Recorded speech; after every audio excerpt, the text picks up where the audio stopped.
Добрый день, меня зовут Львов Антон, я занимаюсь каминами и барбекю в Санкт-Петербурге и Ленинградской области.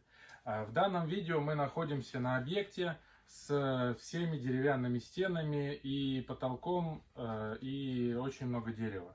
Соответственно, я хотел вам показать следующую фишку, нюанс небольшой.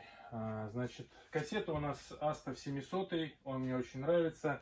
За счет чего? За счет того, что очень достаточно большая дверь. И, мы сейчас ее там не подразобрали, потому что стройка идет.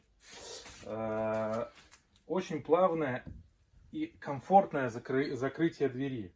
В общем и целом конструкция самой печи меня устраивает, но она весит 170 килограмм. Не очень-то и легкая эта штучка. Вот. Значит, короб у нас стандартный из фольгированной ваты с гипсокартонными профилями. Впоследствии зашиваться это будет в 2 слоя. И, значит, на чем я хочу проакцентировать внимание? Внимание на сформированные нами противопожарные отступки. Дом деревянный, бревенчатый, который зашит каркасом, тоже деревянным. Каркас утеплен, и по этому каркасу проброшены палки. Ну, вот такие, как вот здесь. Точнее, не палки, а вагонка. Значит, для того, чтобы достигнуть противопожарных свойств, что мы сделали? Мы взяли полностью... Потолки здесь 2,40, кстати, не очень высокие потолки. Полностью с пола до потолка установлена 10-миллиметровая панель КМ Эксперт. Фиброцементная плита, которая для пожароопасных и всяких огнезащитных дел. Значит, ее толщина всего 10 миллиметров, но она создает плоскость, она очень, будем так говорить, жесткая на изгиб и не хрупкая. Вот. После этой плиты, то есть там у нас есть вент-зазор до бревна однозначный. Дальше идет у нас вент-зазор, сформированный дипрочными профилями потолочными 30 мм. Вот, и установлен силикат кальция. Этот силикат кальция имеет воздушное, получается, охлаждение, и мы получили дополнительный вот этот 30-миллиметровый вент-зазор, он тоже противопожарный.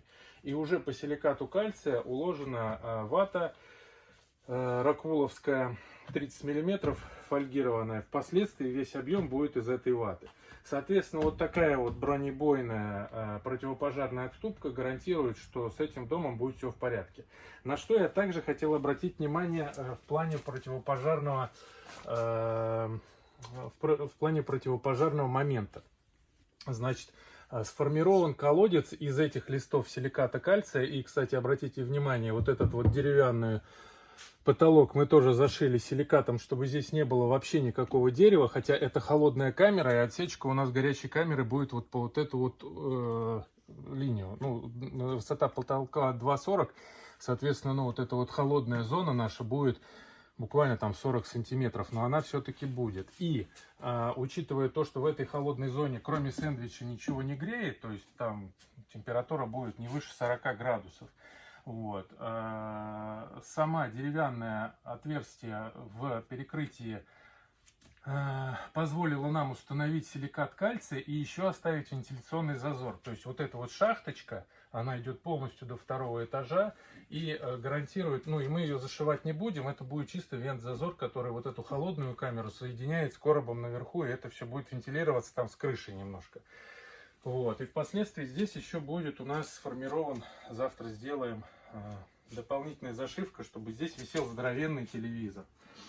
Вот. Соответственно, вот в этом видео я просто хотел вам показать тонкости вот этого дела, что у нас происходит внутри. Что это не просто какой-то квадратик мы сделали и зашили его гипсокартоном. То, что внутри все-таки есть кое-какие важные моменты, которые нужно обязательно соблюдать, чтобы и заказчик спал спокойно, и ты как изготовитель тоже спал спокойно. Если понравилось видео, подпишитесь на канал.